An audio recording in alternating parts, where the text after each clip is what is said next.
Hindi mo alam kung ano ang takbo ng isip ng isang tao. Baka nabigla lang si Lyndon.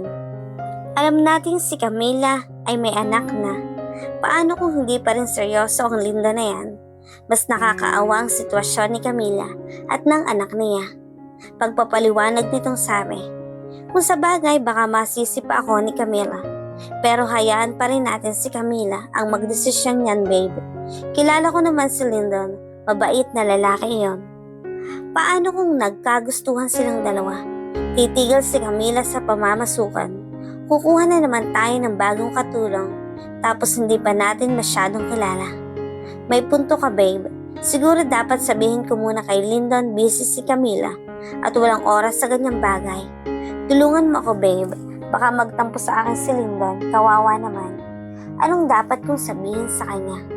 Sabihin mo hindi pa ready si Camila sa ganyang bagay. Dahil nagkamali na siya nung una, natatakot na kasi itong masaktan pang muli. I got it. Sige, puntahan ko muna si Lyndon and I will explain to him. Ito yung tamang rason para hindi na ipagpatuloy ni Lyndon ang binabalak niya. Saka bumalik si Jennifer sa kanyang kaibigan. Mabuti ka nandito ka na, muntik na kaming magtampo sa'yo. Ang tagal nating di nagkita, tapos iiwan mo kami sa ere, sabi ni Lynette. Maaari ba naman yon? Napaka-importante ninyo sa lahat ng bisita. Nasaan ang maganda mong katulong? Bakit hindi na bumalik? Tanong ni Kyla. Nahihiya, nagpalit ng pambahay. Ewan ko ba kay Camila? Lyndon, pwede ba kitang makausap sandali? Okay, sandali lang guys ha. Ano yun, Jennifer? Tungkol pala sa plano mong panliligaw kay Camila. Huwag muna ngayon, Lyndon. Hindi pa handa si Camila. Bakit? Anong dahilan? May anak kasi siya. Nasaktan siya ng lubusan dahil sa hindi na nagpakita pa ang ama ng anak niya. Kaya siguro nawalan pa siya ng gana sa pakikipagrelasyon. Ganun ba? Siguro hindi pa nga magandang timing ngayon. Pero aasa akong darating ang panahon na handa na siya. Sabihan mo lang ako agad, Jennifer ha. Oo naman, ikaw pa ang lakas mo sa akin. Habang si Gab naman ay hindi mapakali dahil sa nakita niyang paglapit ng kaibigan ni Jennifer kay Camila. Kaya pinagsabihan niya si Camila habang busy ito sa kusina. Huwag ka na ulit lalapit sa kung sinong lalaki, Camila. At sino ka ba para pagbawalan ako? Hindi mo ba nakakalimutan ang ginawa mo sa akin?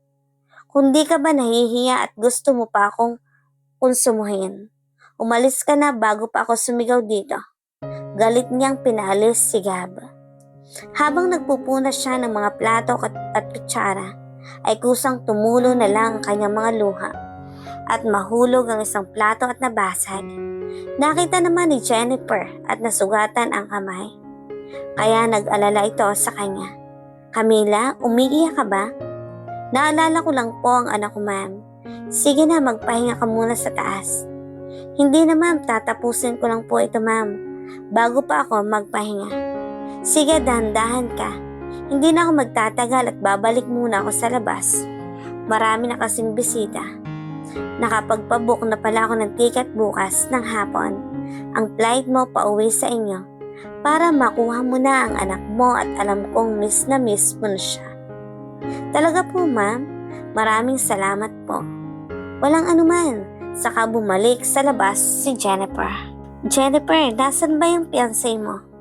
Ewan ko ba dito kay Gab, nasa kwarto niya. Pasensya na, baka mamaya lalabas na si Gab.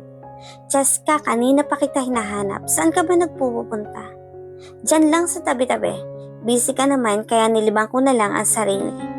Anong nangyari kay Gab? Bakit bigla na lang pumasok sa loob? Dahil siguro sa meeting nila ni Mr. Argan, kaya siya nagkaganyan. Baka may iba pang rason. Ayan ka na naman. Alam ko na ang susunod mong sasabihin. Sige na, kumain ka na lang. Malapit nang matapos ang party pero hindi pa rin lumalabas si Camila at Gab. Ano kaya ang nangyari sa dalawang iyon? Ayaw ko sanang magduda ka pero may nararamdaman ako sa dalawang iyan. Hindi ka ba nag-aalala? Wala akong dapat ipag-alala. Unang-una alam kong hindi gagawin sa akin ni Gab ang mga iniisip mo. at malaki ang tiwala ko kay Camila. Halika na nga, Cheska. Hello guys, mabuti at nandito ka na. Saan ka ba nagpupunta? Kahit mabigat ang pakiramdam ni Gab ay pinilit pa rin itong makabalik sa party dahil nahalata na ni Jennifer ang kanyang pagkabalisa. Pero si Camila nasa loob pa rin at wala nang ganang lumabas. Hanap naman si Lyndon sa kanya. At inis naman si Gab at hindi mapakali dahil sa lalaking ito. Nasa na ba si Camila? Ba't hindi pa rin siya lumalabas? Tanong ni Lyndon. Naku, nasa kusina yan. Pwede mong puntahan. Wag na, baka magalit ka sa akin. Baka magalit nga sa'yo, sabi ni Gab sa mahinang boses.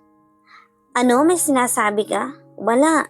Sige na, puntahan mo na. Kausapin mo habang hindi pa tapos itong party. Sige, sabi mo.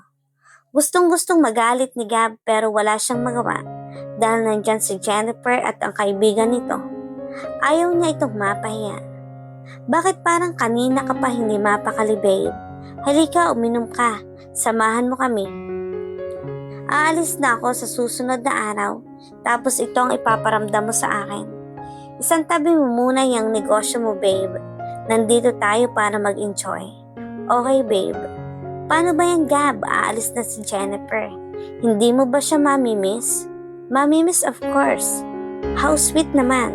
Bakit hindi ka na lang sumama sa kanya? Hindi pwede. Busy ako sa trabaho. Habang si Lyndon at Camila naman ay busy rin sa pakikipagkwentuhan sa isa't isa. Camila, bakit nandito ka? Malapit na matapos ang party.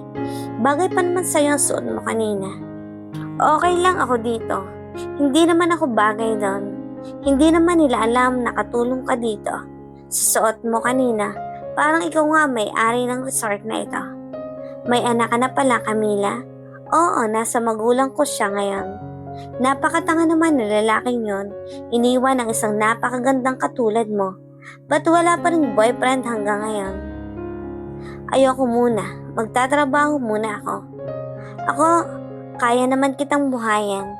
Kalimutan mo na lang ang lalaking yon, Camila. Hindi bagay sa isang katulad mo ang iniiwan. Sana ganun lang kadali, kalimutan. Huwag mong itali ang sarili mo sa nakaraan. Hindi mabuti yon.